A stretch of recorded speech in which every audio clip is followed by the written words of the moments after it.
नमस्कार, आवाज अड्डा में आपका स्वागत है। आपके साथ मैं हूं विपिन भट्ट और आज बात करेंगे महाराष्ट्र में, जहां पर गठबंधन के पेंच अब निकल कर सामने आ रहे हैं। तो महाराष्ट्र में विधानसभा चुनाव के ऐलान से पहले दोनों गठबंधनों में बड़ी हलचल मच गई है। महायुति हो या महाविकास आघाड़ी, दोनों गठबंधनों में बैठकों का दौर चल रहा है। सीट शेयरिंग को लेकर बातचीत चल रही है, लेकिन सीटों को लेकर अभी तक कोई फैसला नहीं हुआ है। महाविकास आघाड़ी में बैठकों के दौर के बीच कांग्रेस ने एक नया दांव भी खेल दिया है।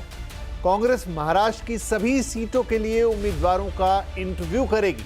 साथ ही पृथ्वीराज चौहान ने तो यह भी दावा कर दिया है कि महाराष्ट्र का अगला सीएम कांग्रेस का होगा।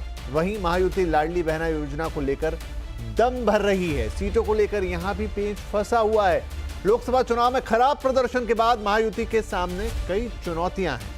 महायुति के नेताओं के बीच टीका टिप्पणियों का दौर भी चल रहा है, जिसे रोकने की कोशिश भी की जा रही है। इधर हरियाणा चुनाव के बाद महाराष्ट्र में कभी भी चुनाव की तारीखों का ऐलान हो सकता है। ऐसे में कौन कितने पानी में है और महाराष्ट्र में चल क्या रहा है, आज आवाज अड्डा में इसी पर चर्चा करेंगे। तो चलिए चर्चा की शुरुआत करते हैं। हमारे साथ कार्यक्रम में शामिल हो रहे हैं वरिष्ठ पत्रकार सतीश के सिंह, वरिष्ठ पत्रकार विजय त्रिवेदी, वरिष्ठ पत्रकार ओपी तिवारी साहब जो कि महाराष्ट्र से ही आते हैं, वरिष्ठ पत्रकार मयूर परिक, आप भी महाराष्ट्र से सीधा सरोकार रखते हैं, और सीएसडीएस के प्रोफेसर संजय कुमार। आप सभी का बहुत बहुत स्वागत है। क्योंकि तिवारी जी साथ में हैं आज, तो तिवारी जी पहले सीधा स्ट्रेट सवाल, क्या चल रहा है महाराष्ट्र में? जी, जो आपने अभी जिस बात से शुरुआत की है कि दोनों गठबंधनों में अंदरूनी कुछ न कुछ मतभेद सामने आ रहे हैं, वो दिन प्रतिदिन और कहा जाए कि दिन में कई बार सामने आ रहे हैं। अभी आज भी अमित शाह जी मुंबई में थे और उन्होंने अपने कार्यकर्ताओं का मनोबल बढ़ाने के लिए जो बातें कही कि 2024 में महायुति की सरकार और 2029 में शुद्ध भाजपा की सरकार, ये बात भी कहीं ना कहीं अब मुद्दा बनने लगी है। इस पर अजीत पवार की प्रतिक्रिया आई है कि पिछले 40 वर्ष में तो कभी अकेले दल की सरकार महाराष्ट्र में नहीं बनी है। जैसे उत्तर प्रदेश हुआ, दिल्ली हुआ, अब तक हरियाणा में तो खैर शादी का था। कई और राज्यों में जो देखा गया है कि वहाँ सिंगल पार्टी से सरकार रही। महाराष्ट्र में पिछले 40 वर्षों से ऐसा अवसर ही नहीं आया कि एक पार्टी की सरकार बने। तो ये 2029 का जो एक बयान अमित शाह की तरफ से आया, ये इस पर प्रतिक्रिया दी है अजीत पवार ने, और इसको लेकर के अभी तो अजीत पवार का आया है। आप देखिएगा, हमको लगता है कि महाविकास आघाड़ी के नेताओं की तरफ से भी अमित शाह के इस बयान को पकड़ा जाएगा और इस्तेमाल किया जाएगा। ये कह करके इस्तेमाल किया जाएगा कि भारतीय जनता पार्टी तो लोगों को तोड़ने और छोड़ने के लिए ही जानी जाती है। ये इशू जरूर बनेगा। और जहां तक बात है, ऐसा नहीं कि सिर्फ महायुति में ये है। अभी आपने कहा कि कांग्रेस सभी सीटों पर लोगों का इंटरव्यू लेगी और तैयारियां भी करेगी। कांग्रेस को करना भी चाहिए। कांग्रेस लंबे समय तक महाराष्ट्र की सबसे स्ट्रांग पार्टी अगर कहा जाए तो वो कांग्रेस ही रही है, और वो उसकी जड़ें अभी खुल करके लोकसभा चुनाव में सामने आ गई कि कम सीटों पर लड़ करके भी उसका जो विनिंग परसेंटेज है वो कितना हाई रहा है। और उस आधार पर लोग भले ही महाविकास आघाड़ी में आज दावा कर रहे हों कि सब कुछ ठीक ठाक हो जाएगा, सारी चीज़ें हमारे तो 80% सीटें हो गई, 90% सीटों पर समझौता हो गया, ये इतना आसान नहीं है। जब शिवसेना यूबीटी की तरफ से ये दावा किया जा रहा था कि मुख्यमंत्री तो उद्धव जी ही होंगे, तो आप देखिए उनके दोनों बड़े सहयोगियों ने, और भी छोटे छोटे सहयोगी भी हैं, ये साफ कर दिया कि नहीं, चुनाव से पहले कोई मुख्यमंत्री घोषित नहीं किया जाएगा। और उनको अपनी आवाज़ दबानी पड़ी है, उद्धव को बैठना पड़ा है। अगर ढंग से सीटों का बंटवारा होता है और जिस तरह की जड़ें महाराष्ट्र में कांग्रेस की और एनसीपी की रही हैं, अगर उतनी सीटें इन दोनों दलों को मिलती हैं तो कोई ताज्जुब नहीं कि महाविकास आघाड़ी में भी तीसरे नंबर पर ही उद्धव की पार्टी टिकट बंटवारे में भी आएगी और टिकट के बाद रिजल्ट में भी आएगी। तो ये दोनों दलों में सब कुछ बहुत अच्छा तो अभी नहीं चल रहा है, लेकिन ये मजबूरी भी है कि साथ मिलकर ही लड़ना है। वो इनको भी इन तीनों को साथ लेकर लड़ना है, अपने छोटे दलों को साथ लेकर के, और महाविकास अघाड़ी को भी वो किसी भी वो हालत में वो अलग होकर के लड़ना अफोर्ड नहीं कर सकते, मिल करके ही लड़ेंगे। ठीक है, चलिए, तो ये दोनों जो महायुति है और महाविकास अघाड़ी, इनकी बारी बारी बातचीत करेंगे, क्योंकि ऐसी है महाराष्ट्र की राजनीति। कुछ वो भी हमने लोकसभा चुनाव में भी देखा और अब विधानसभा चुनाव में भी कुछ यही नज़ारा देखने को मिलेगा। सतीश जी, आपके पास आऊं, लेकिन उससे पहले चूंकि आपका जो नया लुक है उसमें मेरी आपसे पहली बार बातचीत हो रही है, तो इसके पीछे कुछ खास वजह?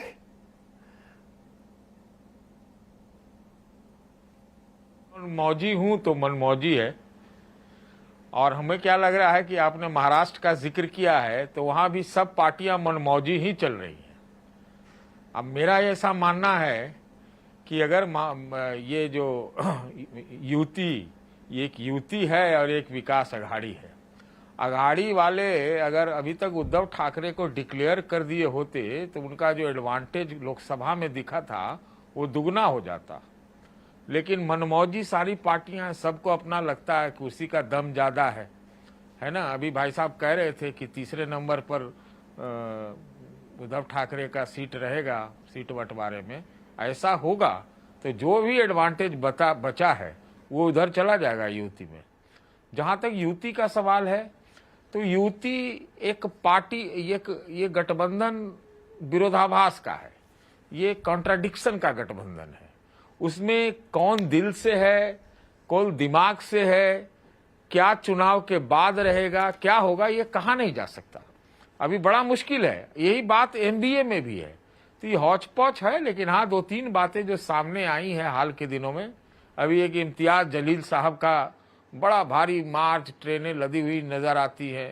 ये भी बदलापुर के हम लोगों ने पोस्टर देखे। अभी देखे शिवाजी की मूर्ति गिर गई, छत्रपति महाराज की। अभी देख रही है ताबड़तोड़ रोज एक स्कीम जो है सेंट्रल गवर्नमेंट, स्टेट गवर्नमेंट वहां पर लाई जा रही है। कोई उद्घाटन है, कोई क्या कहते हैं शिलान्यास है, चाहे कुछ है। लाडली योजना का आपने जिक्र ही किया। तो जो मेरे विचार से जो एकनाथ शिंदे वाला जो गठबंधन है, जितना हम कमजोर समझते थे, कम से कम हमें दिल्ली से बैठे हुए उतना कमजोर नजर नहीं आती है।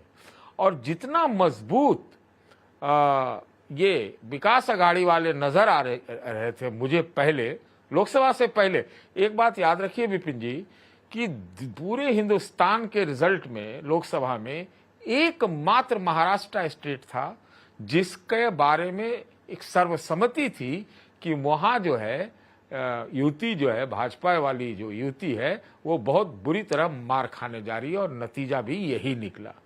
मेरे कहने का मतलब यह है, ऐसा भी मुझे प्रतीत होता है कि हरियाणा जम्मू कश्मीर की तो उतना नहीं कह सकते, लेकिन महाराष्ट्र में एक फाइट देने का प्रयास युति जरूर करेगा। अभी मैंने सुना है कि अमित शाह जी ने जाके नागपुर में भी मीटिंग की है। नागपुर में बैठकों का दौर चल रहा है। नागपुर में, इसको थोड़ा जानबूझ के जोर जोर से बोल रहा हूं, ये जो मुंबई से उठ के नागपुर बैठकें हो रही हैं आरएसएस वाली जगह, इसका भी कोई ना कोई मायने है। तो इसलिए ये अभी भी मैं कहता हूं कि एडवांटेज विकास अघाड़ी को है, लेकिन जो सुपर एडवांटेज उद्धव ठाकरे के नाम से हो सकता है, क्योंकि उद्धव ठाकरे कोई प्रधानमंत्री के उम्मीदवार तो थे नहीं INDIA अलायंस में। तो किस चीज के उम्मीदवार है वो? उन्हीं की पार्टी टूटी, उन्हीं की पार्टी के दो टुकड़े हुए। उनका एक जो आप राजनीतिक दुश्मन कह लीजिए, वो आज मुख्यमंत्री विराजमान है। फिर इधर देखिए कि एनसीपी टूटी। मतलब कहने का मतलब यह है कि अगर कोई महाराष्ट्र में, अगर कोई एक व्यक्ति सेंट्रल पॉइंट में होगा इस चुनाव में तो उद्धव ठाकरे हैं, या फिर ये कहें उल्टे साइड से तो एकनाथ शिंदे है। जितना हम लोग कमजोर समझते उतना नजर नहीं आ रहे वो।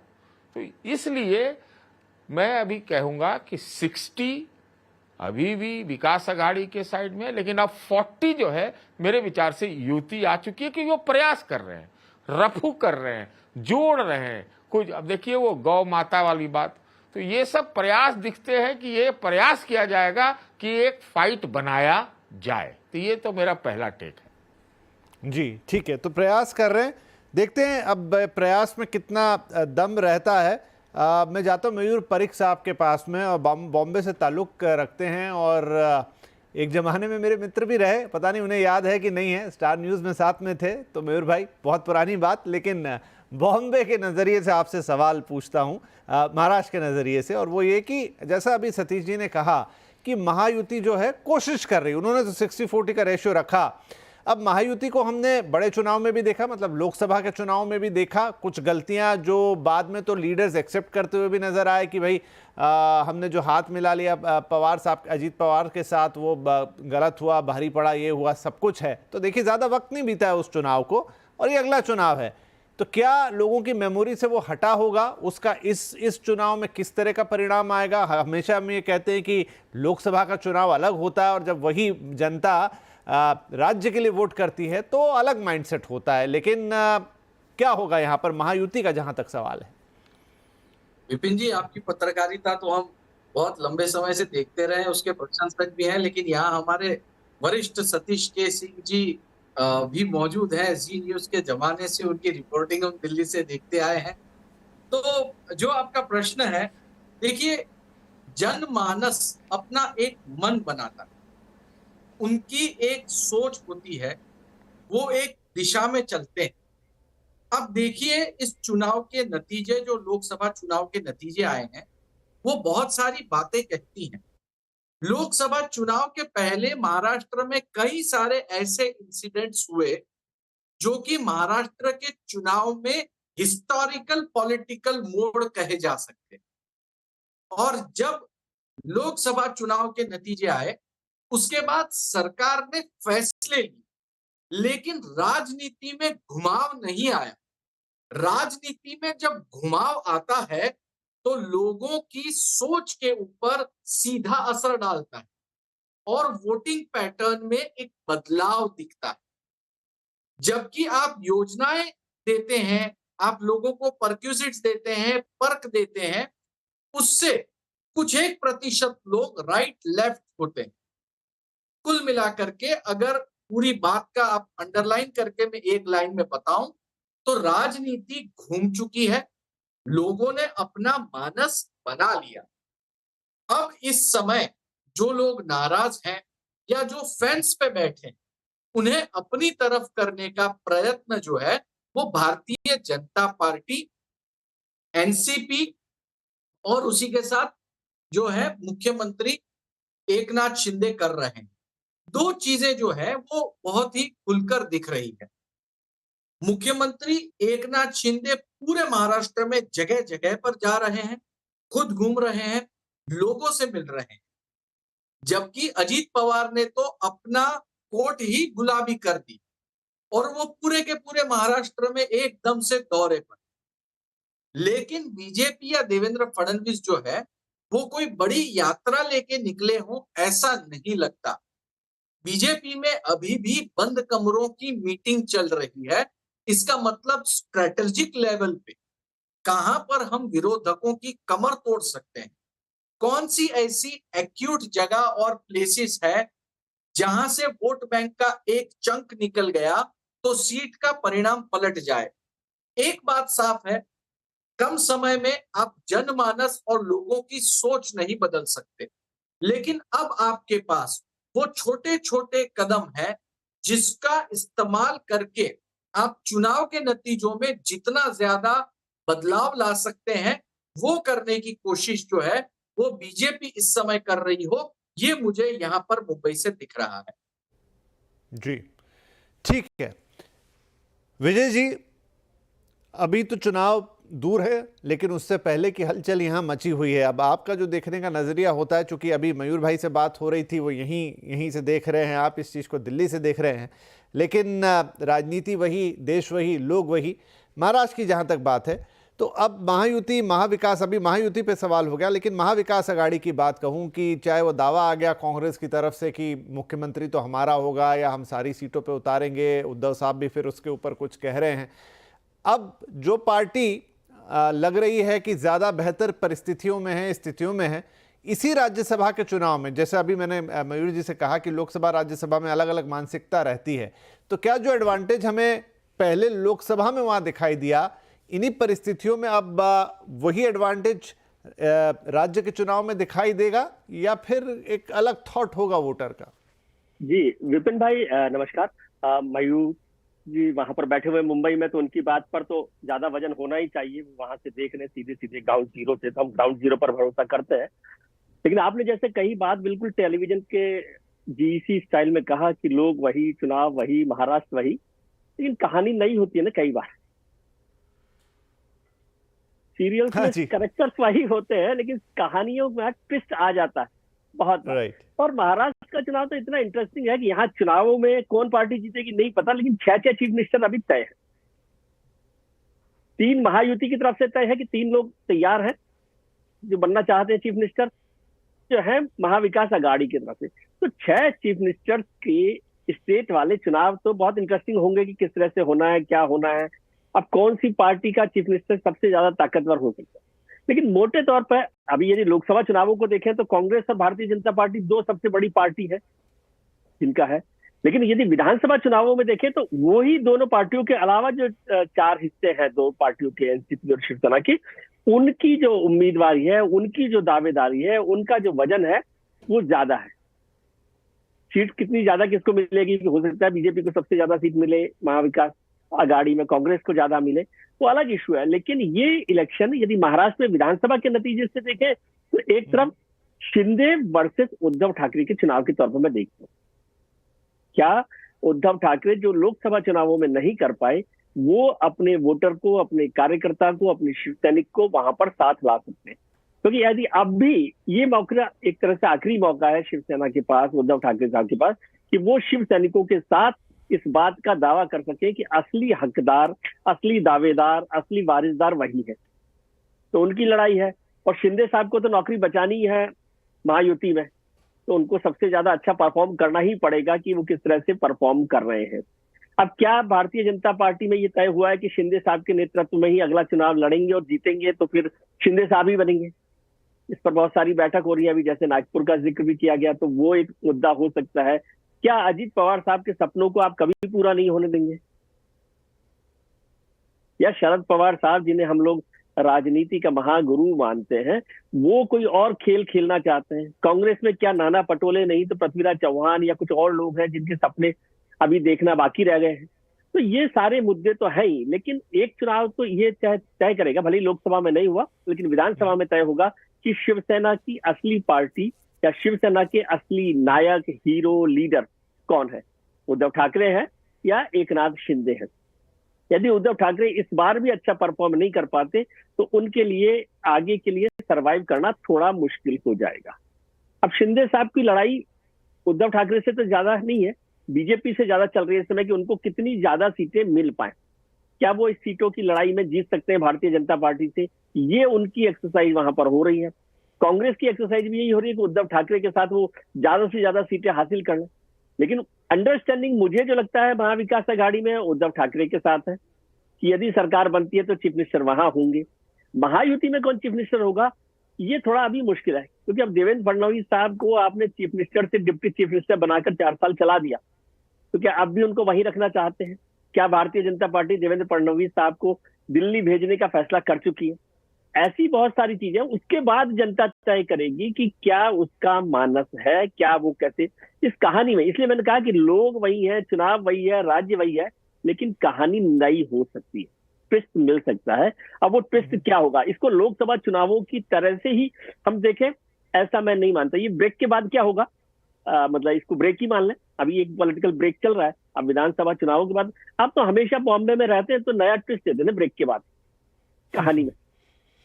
जी जी, नहीं, बड़ा इंटरेस्टिंग तरीके से आपने बताया कि कैसे इसको देखें और क्या कहानी को कैसे पढ़ें।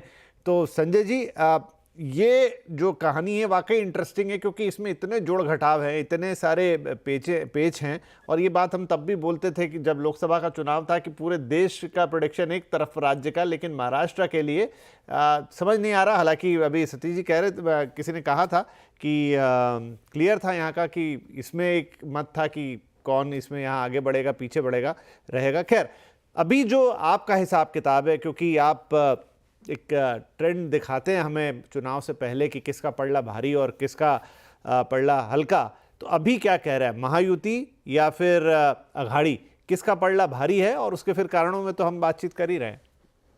नहीं, निश्चित रूप से मुझे लगता है कि महाराष्ट्र विकास आघाड़ी का पलड़ा भारी है।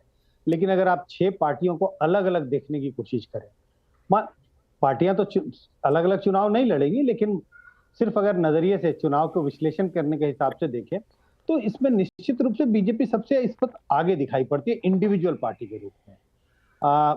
लेकिन अगर अलायंस के रूप में देखते हैं तो महाराष्ट्र विकास आघाड़ी निश्चित रूप से आगे है।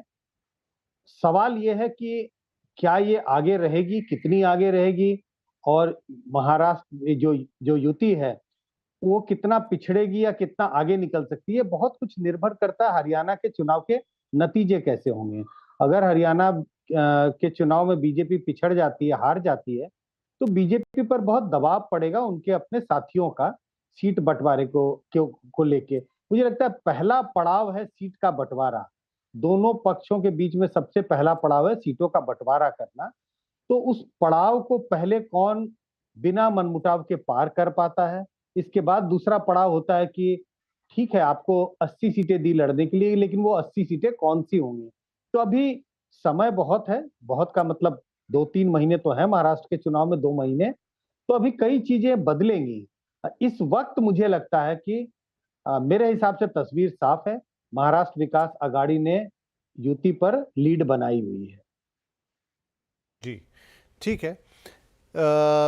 तिवारी जी, अभी जो जिक्र आ रहा था, आपने ही कहा कि उनका ताज़ा बयान देखा जाए, अमित शाह साहब आज यहाँ पर थे और उन्होंने 2029 की बात कर डाली कि तब शुद्ध भाजपा। क्या आपको लगता है कि उनके इस बयान से, जैसे आपने कहा अभी, की प्रतिक्रिया तो हाथों हाथ आ गई? मतलब देखिए, अगर शाह जी कोई बयान दे रहे हैं तो सोच समझ के दे रहे हैं, उन्हें पता है कि इसके मायने क्या होंगे, इसको कौन कैसे लेगा, इसके पीछे संदेश क्या छुपा हुआ है। क्या अभी देखिए, अभी तो ये 24 वाला चुनाव है, क्या अभी से वो अपने पार्टनर्स को थोड़ा असमंजस में डाल देना चाहते हैं? और पार्टनर्स ही क्यों, फिर तो शायद वोटर्स को भी वो असमंजस हो जाएगा। तो कैसे समझे उनके इस बयान को? विपिन जी, आजकल कौन पार्टनर कितने घंटे आपके साथ रहता है आप कुछ नहीं कह सकते। पिछले 5 वर्षों में हम लोगों ने महाराष्ट्र की जो राजनीति देखी है, यानी यही एक आध महीने बाद का ही दौर था जब चुनाव के परिणाम आने से ठीक एक दिन पहले एक ही मंच पर, मयूर भी रहे होंगे शायद वहाँ, वाई बी चौहान के सामने एक महिला मंडल का हॉल है, वहाँ उद्धव ठाकरे, देवेंद्र फडणवीस, संजय राउत, आदित्य ठाकरे सब एक साथ बैठे हुए थे और बार बार पूछा गया वहाँ पर कि क्या शिवसेना की तरफ से भी मुख्यमंत्री पद की दावेदारी की जा रही है। उस समय शिवसेना की तरफ से कुछ नहीं कहा गया, बिल्कुल साइलेंट रहा गया। इतना बढ़िया माहौल था कि पूछिए नहीं। और एक दिन बाद जब रिजल्ट आया तो 2 बजे के बाद उद्धव ठाकरे ने देवेंद्र का फोन उठाना बंद कर दिया। उसके बाद विधान परिषद के चुनाव जब हुए और रात में सारा खेल चलता रहा, सुबह पता चला कि एकनाथ शिंदे सूरत भाग गए। एक दिन दोपहर में आप भोजन करके बैठे होंगे और तब तक खबर आती है कि अजीत पवार के यहाँ से लोग जा रहे हैं शपथ लेने के लिए। कौन पार्टनर किसके साथ कितने घंटे रहेगा कुछ नहीं कह सकते। और ये आज की बात नहीं है, आज वो नेता है नहीं, कह नहीं सकता उसमें कि किस तरह प्रूव किया जाएगा। 1999 में मैंने प्रमोद महाजन से जिसे सवाल किया तो उस समय लोकसभा चुनाव और विधानसभा चुनाव एक ही साथ हो रहे थे महाराष्ट्र में, और उस समय पूरी जिम्मेदारी गोपीनाथ मुंडे पर डाल दी थी महाजन जी ने।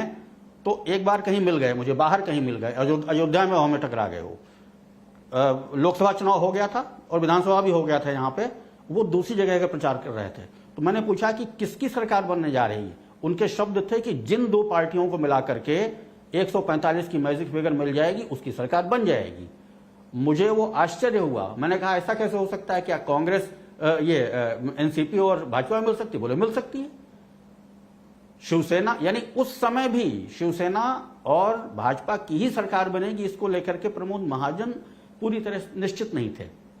आज की डेट में आपका रिजल्ट आएगा, रिजल्ट आने के बाद कौन सा छोटा फैक्शन किसके साथ चला जाएगा। अरे छोड़िए, मान लीजिए किसी एक पार्टी के 10 विधायक आए, उन 10 में से भी 5-6 अलग होकर के बोल सकते हैं कि हम इनके साथ नहीं है। कुछ भी किया, कुछ भी हो सकता है। रही बात है कि तैयारियों की, विधानसभा मतलब चुनाव, विधानसभा का चुनाव है, लोकसभा का चुनाव नहीं है। और अभी हमसे पहले जो पैनलिस्ट ने जो बात कही, यहां महाविकास आघाड़ी से सिर्फ 0.5% वोट के मामले में कम रही है महायुति। और वो ये बात ध्यान में रखनी चाहिए हमें कि जो मुद्दे संविधान बदलने के थे या आरक्षण खत्म करने के थे, वो मुद्दे केंद्र से संबंधित थे। वो यहाँ अभी वो मुद्दे खत्म हो चुके हैं, उन मुद्दों पर बहुत कुछ बदल चुका है। दूसरा एक और बड़ा मुद्दा जो मराठा वर्सेस ओबीसी चल रहा है इस समय, अभी कल शिंदे समिति की रिपोर्ट स्वीकार की सरकार ने, उसका क्या रिएक्शन आएगा ओबीसी पर, ये अभी कुछ भी नहीं कहा जा सकता इसमें। ये पत्रकारों को छोड़ दीजिए, नेताओं को भी नहीं पता है कि क्या रिएक्शन इसका आएगा ओबीसी का। और ये मराठा और ओबीसी और धनगर समाज का ओवरऑल जो आरक्षण की बात चल रही है, ये अगले 2 महीने में क्या करवट लेगी कुछ नहीं कह सकते इसको। इसका क्या असर होगा वोटिंग पैटर्न पर, यह भी कुछ नहीं कह सकते। महाराष्ट्र जैसी अनिश्चित स्थिति तो हमको लगता है कि शायद इस समय देश के किसी राज्य में नहीं है। जी नहीं, ये बात तो सही है कि महाराष्ट्र जैसी स्थिति देश के किसी और राज्य में देखने को नहीं मिलती है, और ये अपने आप में बड़ी अनोखी पॉलिटिक्स भी यहाँ होती है। सतीश जी, पिछला चुनाव अगर याद करें तो जब महाविकास आघाड़ी आई और जिस तरीके से, वो भी किसी ने नहीं सोचा था कि इस तरह की सरकार बनेगी कि कांग्रेस के साथ शिवसेना जाएगी। तो यहाँ पर आज जो अभी तिवारी साहब कह रहे थे कि 99 में भी उन्होंने इस तरह की बात सुनी कि भाई ये तो हो सकता है, तो होते हुए हमने देखा भी। उसमें बहुत बड़ा रोल माना जाता है शरद पवार साहब का। अब इस चुनाव में शरद पवार, जो कि हम उनके लिए राजनीति के चाणक्य और दिग्गज राजनेता और तमाम विशेषण उनके लिए यूज़ करते हैं कि भाई उनके जैसा कोई सोच नहीं पाता, इस चुनाव में उनका क्या रोल देख रहे हैं आप? देखिए, पहला तो मैं यही कहूंगा कि अब शरद पवार एक नहीं रहे। महाराष्ट्र में जैसा कि अभी तिवारी जी ने कहा कि अनिश्चित है, मैं कहता हूं बड़ा निश्चित है महाराष्ट्र। निश्चित ये है कि ये अनिश्चित है कि कौन किसके साथ जाएगा, ये एकदम निश्चित है। और पवार अब कई हो गए हैं, एक तो जूनियर ही पवार है। शरद पवार की भाई भाजपा से भी, भाजपा को वो समर्थन कर चुके हैं विधानसभा में, एक समय हुआ था ऐसा। तो कौन किस तरफ पलट जाएगा, कहां जुट जाएगा, कहां कोई तोड़ देगा, कहीं 2-2 गठबंधन से एक ही आदमी शपथ ले लेता है डिप्टी चीफ मिनिस्टर का। तो महाराष्ट्र में कोऑपरेटिव के लिए जाना जाता रहा है, कोऑपरेटिव आंदोलन के लिए, कोऑपरेटिव के लिए। वहां कोऑपरेटिव पॉलिटिक्स, हमको लगता है पावर पॉलिटिक्स की जो का कोई एक संविधान होगा तो सबसे ज्यादा उसकी पढ़ाई महाराष्ट्र ने कर दी, दूसरे देश को ही राह दिखा देते हैं। और ऐसी स्थिति में जब 6 पार्टियां हैं और लगभग 10% का फर्क होगा, सबकी का जो औकात है बराबर है, कौन किस तरफ जुट जाएगा कहना मुश्किल है। या तो कोई एक तरफा जीत ले, ये एक है बात, नहीं तो कहीं ढुलमुल की स्थिति बनी तो कोई ठिकाना नहीं है। कल को आप पता नहीं अचानक देखेंगे कि भाई शिंदे और ठाकरे मिल गए, उद्धव ठाकरे, फिर से ठाकरे साहब घर वापसी हो गए। ये सब मैं कयास में बोल रहा हूं, लेकिन वहां कुछ ऐसा होता रहा है, इसलिए इस तरह की चीजों को हमें उसको नजर नहीं हटानी चाहिए, नंबर 1। नंबर 2, देखिए उद्धव ठाकरे, ये चुनाव महाराष्ट्र का क्यों उद्धव ठाकरे, मैं तो यही कहता हूं कि उद्धव ठाकरे क्यों है, इसलिए है ये प्लस में हो, माइनस में हो, विरोध में हो, पक्ष में हो, है वो उद्धव ठाकरे सेंट्रिक। तो वो है इस बार का। तो मुझे लगता है कि उद्धव ठाकरे का जो बीजेपी से संबंध टूटा या बाद में बहुत तरह के संबंध तोड़ दिए गए, पार्टी ही टूट गई, तो उसका मुख्य कारण क्या था? Chief ministership. तो भाई उद्धव ठाकरे की इन अराउंड ही तो सारी चीजें चलेगी। पवार साहब किस तरफ से बैटिंग करेंगे, कहां फील्डिंग करेंगे, कैच ड्रॉप कर देंगे, रन आउट हो जाएंगे, किसी और को कर देंगे, कहना मुश्किल है। लेकिन आज के महाराष्ट्र के पॉलिटिकल क्रिकेट में ये सारे 11 प्लेयर जो हैं, सब के सब शरद पवार ही हैं। जी, बढ़िया आपने ये विश्लेषण किया। 11 के 11 यहाँ पर शरद पवार ही हैं और अनिश्चित है पूरा मामला कि कौन किसके लिए क्या कर देगा। मयूर, इस पूरे चुनाव में अगर मैं आपसे पूछूं कि एक्स फैक्टर क्या होगा, देखिए ये शरद पवार साहब भी हैं, उद्धव ठाकरे साहब के इर्द गिर्द बहुत कुछ घूमेगा, लेकिन ऐसा नहीं है कि शिंदे साहब का कोई जोर नहीं है। उन्होंने लोकसभा में एक मैं कहूँगा ठीक ठाक ही प्रदर्शन किया। तो फिर वो एक्स फैक्टर क्या होगा? हर कोई क्या कोशिश कर रहा होगा, या आप भी यही कहेंगे कि नहीं बस सब अपनी अपनी कोशिश करेंगे और बाद में जब नतीजे आएंगे तब सही में कोशिशें शुरू होंगी कि किसके साथ किसको जाना है? देखिए, अगर महाराष्ट्र की राजनीति में हम ये बात पकड़े कि नैरेटिव क्या सेट हुआ है नेताओं के, अब तक हमेशा हम बात कर रहे थे कि जनता के लिए क्या नैरेटिव सेट, उस नैरेटिव के आधार पे वोटिंग होगी, उस नैरेटिव के आधार पे सोच होगी, उस नैरेटिव के आधार पे राजनीति होगी। लेकिन हमें महाराष्ट्र के विषय में विश्लेषण करते समय यह भी देखना चाहिए कि नेताओं के लिए क्या नैरेटिव सेट हुआ, कि भाई नेता बनने की व्याख्या महाराष्ट्र में क्या है। तो नेता बनने की व्याख्या महाराष्ट्र में सिर्फ और सिर्फ इतनी ही है कि जो आदमी जीत सके, अपनी कॉन्स्टिट्यूएंसी अपनी ताकत पर बनाए रख सके, खुद का वजूद बनाए रखे और अपने नेता के साथ नहीं बल्कि अपने हितों के साथ में आगे बढ़े। ये नैरेटिव सेट हुआ है महाराष्ट्र में नेताओं के लिए, या फिर नेताओं का इस समय जो पासिंग क्वालिफिकेशन है वो पासिंग क्वालिफिकेशन इस समय यही है। महाराष्ट्र में हर नेता आप देखिएगा, अभी तो चुनाव आए नहीं हैं, लेकिन यहां से वहां, वहां से यहां उड़ी मारते हुए आपको इतने सारे नेता दिखेंगे कि खुद जो पार्टी के आला कमान है वो चकरा जाएंगे कि ये आखिर हो क्या रहा। बिहार में एक कहावत है, आया राम गया राम, जो पूरे देश में ये कहावत अब कही जाती है, आया राम गया राम, क्योंकि एक ही दिनों में उसने कई सारी पार्टी बदली। हरियाणा, माफ कीजिए, दुरुस्त कर दिया। तो महाराष्ट्र में हमें आया राम गया राम नहीं देखने मिलेंगे, लेकिन यहाँ पे कई सारे आएंगे और कई सारे जाएंगे, झुंड में आएंगे, झुंड में जाएंगे। और कौन सा नेता कहां आ रहा है, कहां जा रहा है, ये वो नेता एक न्यूक्लियर फैसला करेगा और वो फैसला करने के पीछे उसका गणित सिर्फ और सिर्फ विनेबिलिटी होगा। और पार्टियां भी विनेबिलिटी को ही सबसे बड़ा अंक मानेगी, क्योंकि जो नंबर गेम में आगे होगा उसके उतने स्टेक ज्यादा होंगे। तो कोई एक्स फैक्टर वाई फैक्टर नहीं दिखता, सभियों को सभी चाल चल देनी है, तुक्के भी सारे के सारे लड़ा देने हैं।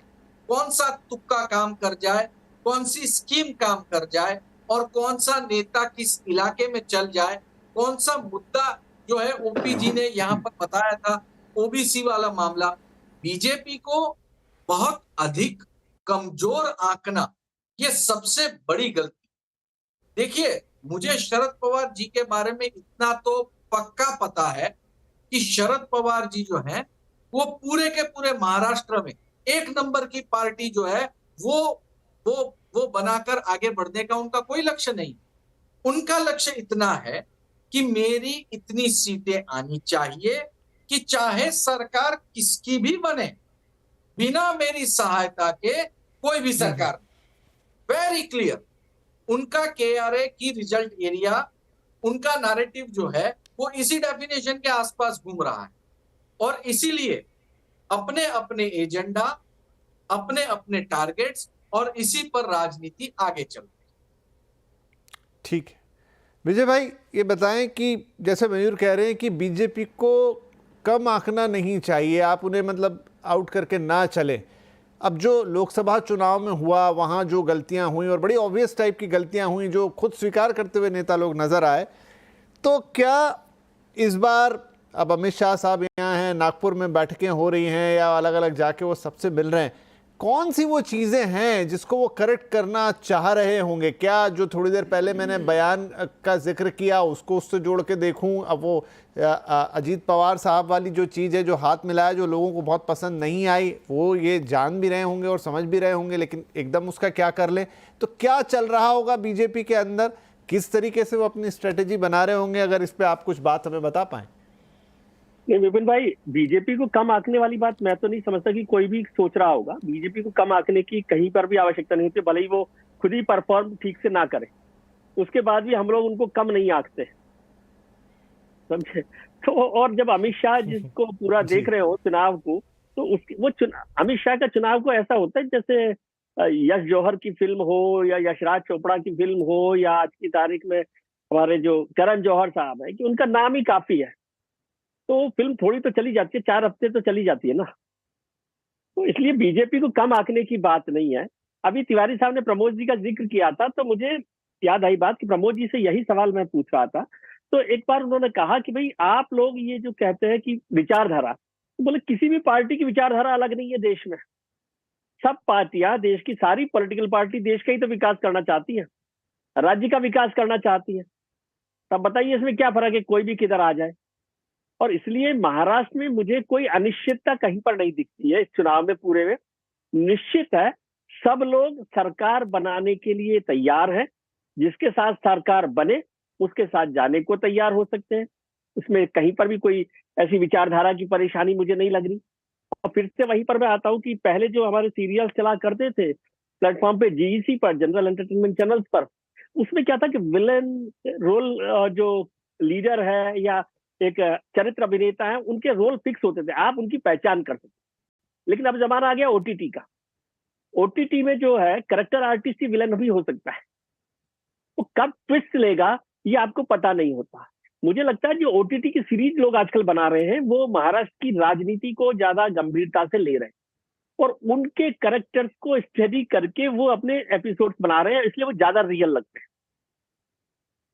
समझे? तो वो जो रियल कैरेक्टर्स हैं, इसलिए इस ओटीटी सीरीज जो है महाराष्ट्र की पॉलिटिक्स की, इसमें कौन कब विलन होगा, कब इंपॉर्टेंट है। इसमें कैरेक्टर जो है ना इंपॉर्टेंट नहीं है कि वो आज विलन है, कल कैरेक्टर आर्टिस्ट है, परसों हीरो है या हीरोइन, ऐसा नहीं है। कब उसको किस भूमिका में रहना है ये उसे तय करना होता है, क्योंकि फाइनली सीरीज को हिट करना है, फाइनली सरकार बनाना इंपॉर्टेंट है। इसलिए अनिश्चितता मुझे महाराष्ट्र में कोई नहीं लग रही। सब राजनीतिक दल बहुत ईमानदारी से, बहुत गंभीरता से सरकार बनाने की कोशिश कर रहे हैं। किसकी सरकार बने उस सरकार में वो रहे, जो भी सरकार बने उसमें रहे, इसकी एक्सरसाइज वहां पर हो रही है। भारतीय जनता पार्टी कोशिश कर रही है कि इस बार उसका थोड़ा सा और बड़े भाई से छोटे भाई की भूमिका में कहीं ना पहुंचे, इसकी एक्सरसाइज वहां पर कर रहे हैं। अभी वोट जिहाद की बात हुई है लोकसभा चुनावों को लेकर। अभी फडणवीस साहब ने 14 सीटों की बात की, तो 14 सीटों का मतलब होता है 1/3 सीटें। और फिर अभी सतीश भाई वो औरंगाबाद से मुंबई की यात्रा का भी जिक्र कर रहे थे। फिर अभी मैंने देखा कि धारावी में भी आप कुछ बुलडोजर चलवाने की कोशिश कर रहे थे। तो वो सब चीजें भी बहुत इंपॉर्टेंट फैक्टर हो सकती है कि कब कहां पर क्या हो। लेकिन अभी बहुत सारी चीजें ऐसी है, लेकिन ये तय है कि सभी पार्टियां सरकार बनाने के लिए बहुत गंभीर है और उनका केवल एक ही लक्ष्य है कि सरकार में रहे। अब आप फिर बाद में पहचानते रहना कि कौन किसके साथ है, नहीं है, लेकिन किसी के मन में कोई बेईमानी नहीं है सरकार में रहने को लेकर और सरकार बनाने को लेकर। ठीक है, आपने वोट जिहाद का जिक्र किया तो मैं संजय जी के पास जाता हूं। संजय जी, ये टर्म कॉइन कर रहे हैं फडणवीस साहब और कह रहे हैं 48 में से 14 लोकसभा सीटों पर वोट जिहाद हुआ और एक पर्टिकुलर कम्युनिटी के लोगों ने हिंदू उम्मीदवारों को हराया। अब इस वोट जिहाद को कैसे समझें? क्या ये सच में ऐसा कोई फैक्टर प्ले किया, और अगर है तो उसकी क्या कार्ड ढूंढ के लेके आ रहे हैं, और क्यों उन्होंने ये इस समय कॉइन उछाल दिया? कई सवाल पूछ दिए आपने विपिन। मुझे लगता है कि आपने पूछा कि क्या ऐसा संभव है। ऐसा होता है, पार्टियां स्ट्रैटेजाइज करती हैं, स्ट्रैटेजी बनाती हैं और जिस समुदाय का वोट उन्हें मिलने की गुंजाइश होती है उसको मोबिलाइज करती हैं। इसमें कोई नई बात नहीं है। तमाम पिछले 10 सालों में बीजेपी ने मेजॉरिटी कम्युनिटी है उसके वोट को मोबिलाइज करने की पूरी कोशिश की। अगर हम महाराष्ट्र की बात करें, अन्य राज्यों की बात करें जहां पर माइनॉरिटीज का वोट कुछ कंस्टिट्यूंसी में कंसंट्रेटेड होता है, वहां पे कुछ ऐसी पार्टियां हैं जिन्हें लगता है कि माइनॉरिटीज उनके पक्ष में दिखाई पड़ती हैं या वो माइनॉरिटीज के मुद्दों के साथ खड़े दिखाई पड़ते हैं, तो उनके वोट को वो मोबिलाइज करते हैं। अब सवाल है क्या ये 14 सीटें हैं या 12 सीटें हैं या 8 सीटें हैं, वो एक अलग बात है। महाराष्ट्र में मुस्लिम समुदाय के वोटरों की तादाद है और इसकी संभावना है कि कुछ ऐसी कंस्टिट्यूंसी रही होगी जहां पर मुस्लिम समुदाय के वोटरों का वोट जो है बड़ी तादाद में मोबिलाइज होकर के महाराष्ट्र विकास आघाड़ी के वोट के कैंडिडेट को मिला होगा। तो कोई नई बात नहीं कह रहे हैं देवेंद्र फडणवीस। मुझे लग रहा है वो एक मैसेज देने की कोशिश कर रहे हैं कि कैसे हम हिंदू समुदाय के वोटरों को मैसेज दें कि देखो हुआ क्या लोकसभा में, और अगर आप यूनाइटेड नहीं होगे तो विधानसभा के चुनाव में भी बीजेपी और उनके जो सहयोगी हैं उनको नुकसान हो सकता है। तो ऐसे ऐसे ये सारी मोबिलाइजेशन की स्ट्रैटेजी है। जो दूसरी पार्टियां हैं वो जिन माइनॉरिटीज के वोट को मोबिलाइज करने का उनका अलग तरीका है, और बीजेपी मेजॉरिटी कम्युनिटी के वोट को मोबिलाइज करने की एक तरह से पहल कर रही है और वो कोशिश कर रही है। जी चलिए, छोटा सा ब्रेक लेने का वक्त हो गया है, लेकिन ब्रेक से जब लौटेंगे तो थोड़ा मुद्दों की बात करेंगे कि चुनाव आखिर है क्यों। चुनाव तो जनता के लिए ना, और जनता के लिए अपने मुद्दे। अभी तक हमने बात की सिर्फ नेताओं की। जनता के मन में क्या है, वो क्या चाहती है। चाहे उद्धव साहब आए तो उनके लिए क्या करें, या उनके लिए उद्धव साहब का आना ही बस चुनाव का मतलब है, या कुछ ज़मीनी चीज़ें भी हैं, बिजली, नल, सड़क, पानी, तमाम चीज़ें। महाराष्ट्र कोई उनसे ऊपर का राज्य नहीं है, तो क्या वो मुद्दे होंगे। क्या काम करेगा, क्या सोच के एक वोटर वोट करेगा यहाँ पर महाराष्ट्र के अंदर, उस पर थोड़ी बात करेंगे इस छोटे से ब्रेक के बाद।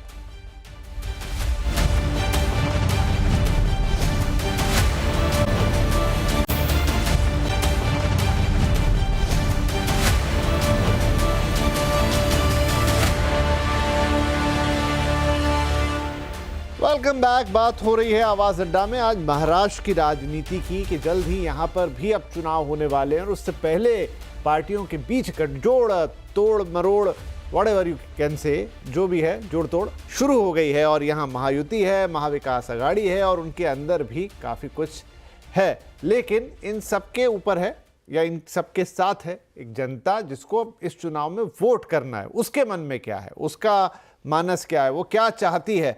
तो तिवारी साहब, अब क्योंकि अभी हमने बात की और बड़े बड़े दिग्गज यहाँ हैं, चाहे पवार साहब हों, चाहे उद्धव साहब हों, लीगेसी है और तमाम चीज़ें, प्राइड भी है, बड़े मुद्दे यहाँ, मतलब बड़े अहम किरदार यहाँ पर हैं। लेकिन जो जनता है उसके मन में इस समय क्या है? क्या वो इन्हीं सब चीज़ों को देखेगी कि कौन उद्धव साहब हैं, उनके साथ बाला साहब की लीगेसी है और पहले ऐसा गलत हो गया, और इधर दूसरी तरफ एक ऐसी पार्टी है जो बात करेगी कि भाई आपका जो एक हिंदुत्व है और तमाम चीज़ें उससे जुड़ी हुई दूसरी, और एक अलग प्राइड की बात करेगी। जो डे टू डे वाली चीज़ें हैं, चाहे वो सड़क, पानी, बिजली, रोजगार एक्सेट्रा, उनका भी कहीं कोई मतलब होगा। क्या मुद्दे होंगे इस चुनाव के अंदर? विपिन जी, क्या हमसे कई वरिष्ठ लोग भी यहाँ बैठे हुए हैं, क्या लगता है ऐसा कि सड़क, पानी, बिजली भी चुनाव पर असर डालता है? मैं उदाहरण देता हूँ आपको। मैं रहने वाला हूँ अयोध्या का, और अयोध्या में भी खास तौर से उस मिल्कीपुर क्षेत्र का जिसने पूरा देखने का नज़रिया ही बदल दिया है। और उसी अयोध्या से ठीक 27-28 किलोमीटर दूर जिस पे मिल्कीपुर पड़ता है, कस्बा बाजार, उसको 4 लेन रोड बना हुआ है। पहले हम जिस रास्ते से चल करके 1 घंटे में अयोध्या या फैजाबाद पहुंचते थे, उस रास्ते से अभी हम 20 मिनट में पहुंच जाते हैं। और उसी मिल्कीपुर ने भाजपा को धूल चटा दी, हरा दिया। तो ये महाराष्ट्र में भी आप बताइए, इतना बड़ा अटल सेतु बना कि नहीं बना, और कितने कम समय में बना।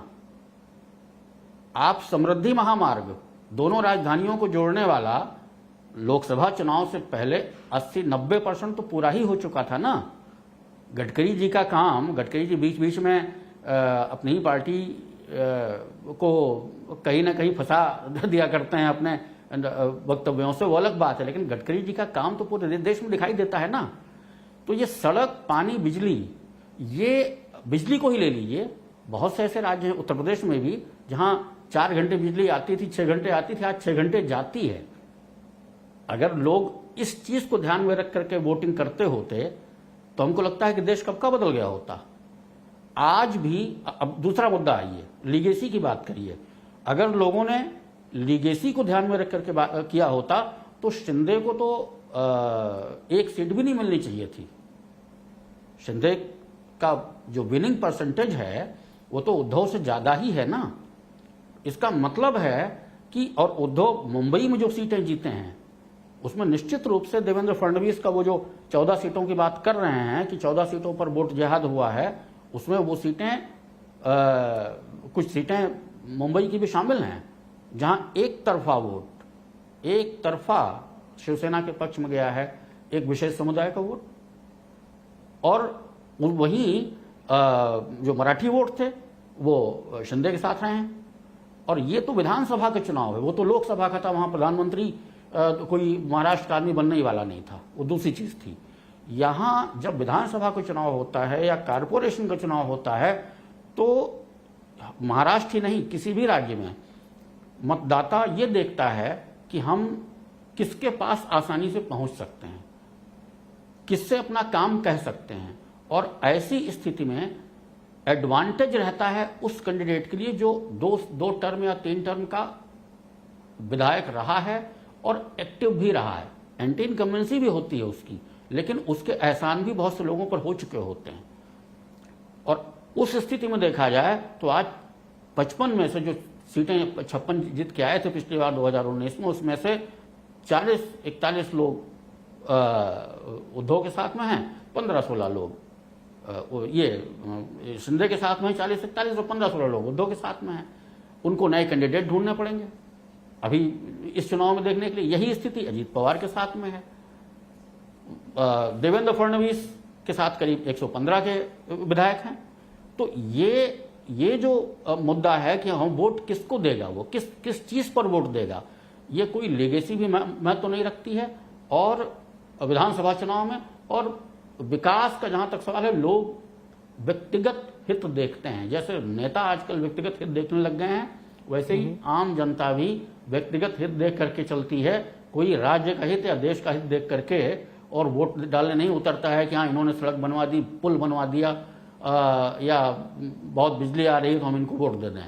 कहीं कहीं जाति असर करती है, कहीं व्यक्तिगत काम हित करते हैं के अपने हित असर करते हैं, इसके अलावा कुछ असर नहीं करता। विपिन जी ठीक है, ये एक विश्लेषण है जो महत्वपूर्ण है। सतीश जी, क्या आप इससे एग्री करेंगे? और दूसरा, जैसे लाडली बहना योजना की काफ़ी बातें हो रही हैं, मध्य प्रदेश का यह मॉडल शिवराज सिंह वाला, और उसको यहाँ मतलब बिल्कुल इस तरीके से पेश किया जा रहा है जैसे यहीं का प्रॉपर मॉडल है और कई जगहों पे उसने काम भी किया है। तो क्या ऐसी ही चीज़ें काम करेंगी?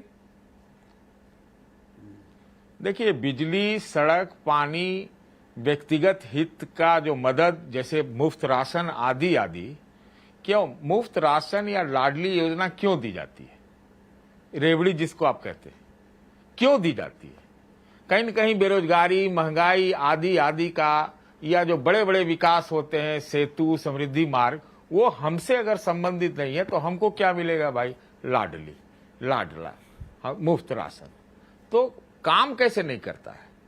अगर वो ना मिले तो बहुत ज्यादा काम करता है। और ये काम करता है, ये हमने चुनावों में, लोकसभा चुनाव में देखा है कि कहीं न कहीं किसानी, बेरोजगारी, महंगाई, आरक्षण, संविधान, नौकरी आदि का मुद्दा उसमें रहता है। इन्हीं चीजों को काटने के लिए आज राजनीति में ट्रांजैक्शनल पॉलिटिक्स हुई, जिसका वो जिक्र कर रहे हैं कि व्यक्तिगत हित। सारी चीजों का विकास पूरा कर लीजिए ना भाई। और हमारे घर में तो कुछ नहीं, हम तो अपना ही चूल्हा चौका देखेंगे, आमदनी। तो ये है मुद्दा, कैसे नहीं है? दूसरी बात है मुद्दा, और एक आध 2-3 सरकार तो इस देश में उसी से चल रही है, इस रेवड़ी वाली ही कैसे नहीं काम करती है? पॉजिटिव काम करती है, नेगेटिव काम करती है। नेगेटिव को काटने के लिए आप पॉजिटिव क्या करते हैं, और पॉजिटिव के खिलाफ आप बना के माहौल क्या करते हैं, इस पर निर्भर करता है। दूसरी बात, महाराष्ट्र में एक मुद्दा जरूर काम करेगा जो मुझे समझ में आता है। वो जो पिछली सरकार में एक पार्टी के 1x4 बन गए, 2x4 बन गए, उसका भी एक असर रहेगा, ऐसा मेरा मानना है। और वैसे तो सबने एक अपने अपने तरीके से कहा ही कि महाराष्ट्र में के फैक्टर सबसे इंपॉर्टेंट है। के फैक्टर, एक्स फैक्टर वही है, के फैक्टर, कुर्सी फैक्टर। तो देखिए जो जीत के जितना ले आया, कौन किधर जुट गया और कौन मुद्दा बना दिया, वही है। तो अभी तो इतना ही कहा जा सकता है। एकदम कहे कि एकदम किसी के पक्ष में लहर है, मैं नहीं कह पाऊंगा, और किसी के खिलाफ बिल्कुल लहर है, ये भी नहीं कह पाऊंगा। विजय भाई, अगले 2-3 महीने जब तक मतलब चुनाव की तारीख आए और चुनाव हो, क्या देखने को मिलेगा महाराष्ट्र के अंदर? कैसी राजनीतिक सरगर्मियां, सुर्खियां हम देखेंगे? विपिन भाई, एक तो मुझे नहीं लगता कि अब बहुत टाइम बचा है, 2-3 महीने की बात नहीं है। मुझे लगता है कि हफ्ते 10 दिन में चुनाव का अनाउंसमेंट हो जाएगा, क्योंकि 25 नवंबर महाराष्ट्र विधानसभा का कार्यकाल है। तो मुझे लगता है उससे पहले 15-20 तक सब कुछ हो जाए, उसको तो अलग तरीके से। लेकिन सब विद्वान जो बात कर रहे हैं, मैं ये कह रहा हूँ कि सब चीजों का एक अलग तरीके का नजरिया है। एक तो यह है कि सड़क, बिजली, पानी, ये जो है इशू बनते हैं, लेकिन इनका अभाव जो है, इनके एब्सेंस जो है ना, वो इशू बनती है। आपके मोहल्ले में सड़क नहीं हो, आपके शहर में बिजली नहीं आती हो, 20 घंटे नहीं आती हो, 15 घंटे नहीं आती हो, तो वो इशू बनता है, वो नाराजगी होती है। लेकिन जैसे ही बिजली आने लगती है तो हम भूल जाते हैं। पानी नहीं आएगा तो हमारे पास इशू है। सड़क नहीं बनेगी, सड़क टूटी हुई है, गड्ढे हैं, तब रोज दिखाते रहते हैं। लेकिन जितनी सड़कें अच्छी बनी होती है तो हम उनको याद नहीं करते। जो विकास है उसको मैं 2 तरीके से देखता हूँ। हिंदू धर्म के हिसाब से देखा जाए तो एक पद्धति है यहाँ पर, हमारे यहाँ हिंदू धर्म में, अद्वैत की और द्वैत की, यानी साकार और निराकार। तो विकास जो है वो हिंदुस्तान की राजनीति का निराकार स्वरूप है। वो है तो सही, लेकिन वो हमें है ना दर्शन का लाभ नहीं देता, दर्शन का आनंद नहीं देता। जो सेतु बना दिया, बड़ी सड़कें बना दी, बहुत अच्छी लाइट कर दी, वो मुझे महसूस नहीं होती। मुझे महसूस होता है राम मंदिर में दर्शन करने का, जब आप मेरी जेब में 2000 रुपए डालते हैं लाडली बहना योजना में, मुझे राशन देते हैं, मेरा कोई और काम बड़ा करवाते हैं। तो ये जो है वो डायरेक्ट जब पॉकेट में जाता है, जिसके लिए हमने डीबीटी को एक नई स्कीम के तौर पर चालू किया, उसे आप अलग अलग तरीके से कहते हैं। तो जब मेरी जेब में सीधा जो जाता है, जो मुझे सीधा असर डालता है, वो साकार स्वरूप है हमारे चुनावी लाभ का। और इसलिए पार्टियां मोटे तौर पर वो निराकार रूप से ज्यादा इलेक्शन के समय खासतौर से फोकस करती। अब तो चुनाव का जो मॉडल कोड ऑफ कंडक्ट है उसको भी हम भूल जाते। अभी आप देख लीजिए ना, मेहतारी योजना थी छत्तीसगढ़ में, उसने पूरे चुनाव नतीजे को बदल दिया भारतीय जनता पार्टी के लिए, यदि याद हो आपको। और भूपेश बघेल साहब ने अभी भूपेंद्र हुड्डा साहब को कहा है कि भाई इसी योजना को आप हरियाणा में लाइए। तो इसलिए आजकल कांग्रेस वहां पर फॉर्म भरवा रही है 100 गज की प्लॉट के लिए। तो मुझे 100 गज का प्लॉट मुझे मिलता है, तो मुझे लगता है ये मेरा फायदा हो रहा है, ये सब काम मुझे करेंगे। अब विपिन भट्ट साहब हो और एंकर तो बहुत अच्छे शो सब लोग कर रहे हो, लेकिन विपिन भट्ट साहब मुझे बुला रहे होंगे तो मैं विपिन भट्ट साहब को ही वोट दूंगा। ये इंपॉर्टेंट बात है ना। तो जो आपको निजी हित साधता हो, जिससे आपकी जाति की राजनीति भी इसीलिए चलती है, क्योंकि जाति का जो नेता है वो आपसे सीधा कांटेक्ट में रहता है। आपको लगता है कि भाई इनके पास पहुंचेंगे तो मेरी बात तो सुनी जाएगी, ये मेरा फायदा करेंगे, कम से कम वहां पर होगा। तो वो जाति की राजनीति जाति से नहीं, उसका सीधा फायदा हो रहा है। जाति को फायदा पहुंचाने की बजाय मुझे सीधा फायदा हो रहा है कि मेरा कोई काम है तो वो जो नेताजी हैं वो कर देंगे। तो डीबीटी जो है, जिसे आप फ्री बीज कहे, जिसे रेवड़ी कहे, और फिर आप जैसे विद्वान लोग उसको फाइनेंशियल उस तरह रेगुलेशन पर नाराज होने लगे। लेकिन जब रेवड़ी खाने को मिले, सर्दी ठीक सी हो रही हो, 4 रेवड़ी मिल जाए तो आनंद ही आता है। और याद रखते हैं भाई विपिन जी ने रेवड़ी खिलाई जी। तो क्विकली, क्योंकि अब समय कम बच गया, मयूर, क्या यही जो अभी विजय जी ने जिस तरह से एक्सप्लेन किया, सतीश जी ने भी बोला, यही सब होने वाला है इस चुनाव में भी? इससे अलग कुछ और है नहीं महाराष्ट्र के अंदर भी? वही लोग सीधा अपना हित देखेंगे? हाँ बिल्कुल, यहाँ का केआरए बिल्कुल सेट हो चुका है कि रिजल्ट एरिया, अपना काम बनता, बाकी दूर जाए जनता, कोई फर्क नहीं पड़ता। सबको अपनी रोटियां सेकनी है। पार्टी प्रमुख जो है उसके की रिजल्ट एरिया अलग है, पार्टी के जो उम्मीदवार होंगे उनके की रिजल्ट एरिया अलग है, कार्यकर्ता के अपने की रिजल्ट एरिया अलग है। यहाँ पे जो लॉयल्टी की बात पिछले चुनाव में जितनी चली थी लोकसभा के समय, विधानसभा में वो उतना पुराना हो गया। ये फैक्टर को कहीं ना कहीं थोड़ा बहुत डिस्काउंट करना होगा।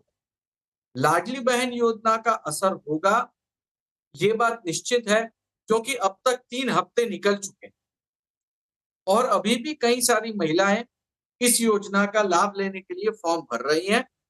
और अगर ये योजना प्रभावी रूप से आगे भी चलती रही तो महाराष्ट्र में जो महिलाएं बहुत नीचे तबके तक दबी हुई ग्रामीण इलाकों में महिलाओं की हालत खस्ता है, उनके लिए वाकई में ये एक बहुत बड़ा आधार है। देखिए, बीजेपी, एकनाथ शिंदे की सेना, ये सब सिटी में अपने आप को मैनेज कर पा रहे, सिटी में ये अपने नंबर्स बना पा रहे। इनकी समस्या जो है वो हो रही है ग्रामीण इलाकों, दूर सुदूर इलाकों, और इन जगहों पे रेवड़ियां परफेक्ट काम करती है। और इसीलिए सरकार का जोर जो है वो धर्म के ऊपर, जाति के ऊपर। अभी देखिए, गौ माता को महाराष्ट्र में राज्य माता का दर्जा दे दिया गया, उसका जीआर निकाला गया 2 दिन पहले।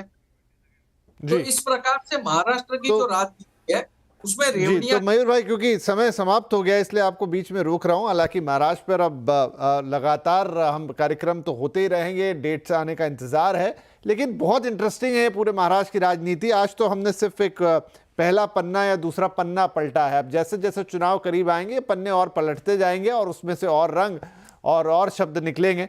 तो आप सभी मेहमानों का आज के लिए तो बहुत बहुत धन्यवाद, लेकिन आगे महाराष्ट्र की राजनीति पर आप ही लोगों से चर्चा आगे और करेंगे। तब तक के लिए नमस्कार।